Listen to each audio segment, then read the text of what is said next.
Welcome to our YouTube channel Zenith career hub. हमारे YouTube channel Zenith career hub में आपका स्वागत है। यदि आप हमारे चैनल पर नए हैं तो चैनल को सब्सक्राइब कर लें, साथ में बेल बटन को दबा लें। हम लोग बिहार बोर्ड क्लास 10 नागरिक शास्त्र के प्रथम अध्याय लोकतंत्र में सत्ता की साझेदारी के अति लघुत्तरीय प्रश्न को देख रहे हैं। पिछले वीडियो में हमने कुछ महत्वपूर्ण अति लघुत्तरीय प्रश्न को देखा था। आज के वीडियो में भी हम कुछ और महत्वपूर्ण अति लघुत्तरीय प्रश्न को देखेंगे। आज का हमारा फर्स्ट क्वेश्चन है, गृह युद्ध किसे कहते हैं? तो आंसर है, जब एक ही देश में रहने वाले विभिन्न गुटों में आपसी संघर्ष और मार काट शुरू हो जाता है तो इसे गृह युद्ध का नाम दिया जाता है। जैसे श्रीलंका में तमिलों और सिहली समुदाय का युद्ध। गृह युद्ध क्या है? जब एक ही देश में विभिन्न प्रकार के रहने वाले लोग एक दूसरे से मारपीट करना शुरू कर देते हैं तो इसे गृह युद्ध कहते हैं। नेक्स्ट क्वेश्चन है, बेल्जियम में सामाजिक विभाजन का आधार क्या है? तो बेल्जियम में सामाजिक विभाजन का आधार नस्ल और जाति न होकर भाषा विभाजन का आधार है। अर्थात बेल्जियम में सामाजिक विभाजन का आधार भाषा है। नेक्स्ट क्वेश्चन है, सामाजिक विभाजन कब होता है? सामाजिक विभाजन तब होता है जब सामाजिक अंतर दूसरी अनेक विभिन्नताओं से ऊपर और बड़े हो जाते हैं। इस समाज का विभाजन कब होता है?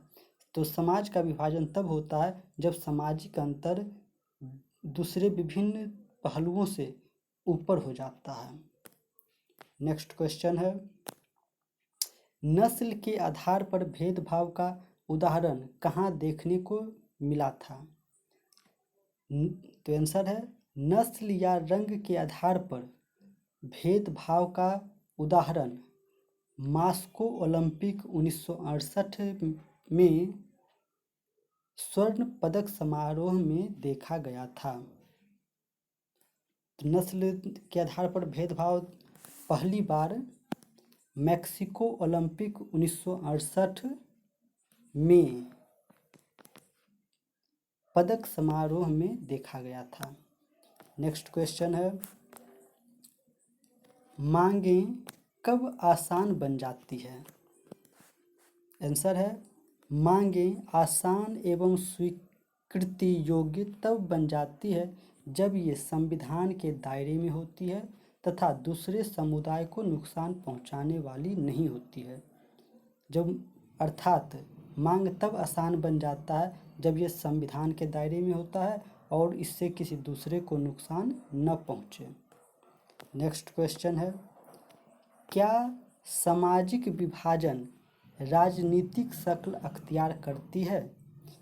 और क्वेश्चन है कि क्या सामाजिक विभाजन राजनीति का रूप लेती है? तो आंसर है हाँ। दुनिया के तमाम देशों में सामाजिक विभाजनों के आधार अलग अलग होते हैं, किंतु अंतिम में ये सामाजिक विभाजन राजनीति शक्ल अख्तियार करने में लग जाते हैं। अर्थात सामाजिक विभाजन जब समाज का बंटवारा होता है तो इससे वो राजनीति के रूप में उभरने लगता है। नेक्स्ट क्वेश्चन है, धर्मनिरपेक्ष राज्य से आप क्या समझते हैं? यह बहुत इम्पोर्टेंट क्वेश्चन है। धर्मनिरपेक्ष राज्य से आप क्या समझते हैं?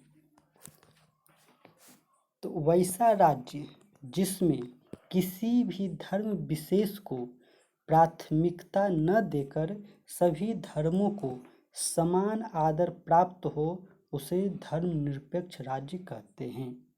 जैसे भारत एक धर्मनिरपेक्ष राज्य है। नेक्स्ट क्वेश्चन है, भारतीय संविधान के अनुच्छेद 19 के विषय में लिखें या अथवा देश के सभी नागरिकों को स्वतंत्रता का मूल अधिकार संविधान के किस अनुच्छेद में दिया गया है? यानी आपको संविधान अनुच्छेद 19 के बारे में आपको बताना है। तो आंसर है हमारे संविधान के अनुच्छेद 19 में देश के सभी नागरिकों को स्वतंत्रता का मूल अधिकार दिया गया है। नेक्स्ट क्वेश्चन है,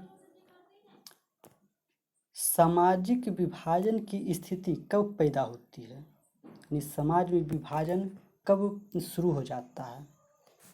उत्तर है जब एक तरह का सामाजिक अंतर अन्य अंतरों से ज़्यादा महत्वपूर्ण हो जाता है और लोगों को यह महसूस होने लगता है कि वे दूसरे समुदाय में हैं, तो इससे सामाजिक विभाजन की स्थिति पैदा हो जाती है। नेक्स्ट क्वेश्चन है, लैंगिक असमानता क्या है। लैंगिक असमानता क्या है। आंसर है लिंग के आधार पर समाज में महिलाओं और पुरुषों में जो असमानता पाई जाती है उसे लैंगिक असमानता कहते हैं। यह असमानता सामाजिक, आर्थिक, राजनीतिक व अन्य क्षेत्रों में पाई जाती है। लैंगिक असमानता क्या है, तो समाज में महिलाओं और पुरुषों में अलग भेदभाव करना लैंगिक असमानता है। नेक्स्ट क्वेश्चन है,